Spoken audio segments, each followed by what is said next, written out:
1973 is pretty much the high point of the American empire. For those of you who haven't figured it out, we've been in decline for 50 years. 1973 was our apex, was our height. The distance from the poorest person to the richest person was really, really low. And it was a time of innovation.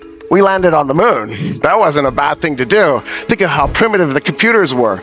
They were so awful that they had to hire mathematicians to double check the results from the computers because they knew the computers weren't reliable. They could get you the answer quickly, but they couldn't get it to you accurately. They were black women. We put them in back rooms. Don't worry, nobody had to know about it. Nixon doesn't quite do all the damage, but he does some. And by many socioeconomic indicators, the United States starts to go backwards in 1973.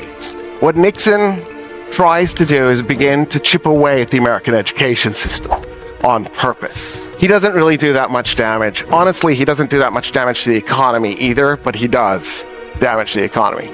Reagan is the guy who does the destruction to the education system. He slashes funding. It's terrible. We've had 40 years of underfunded education.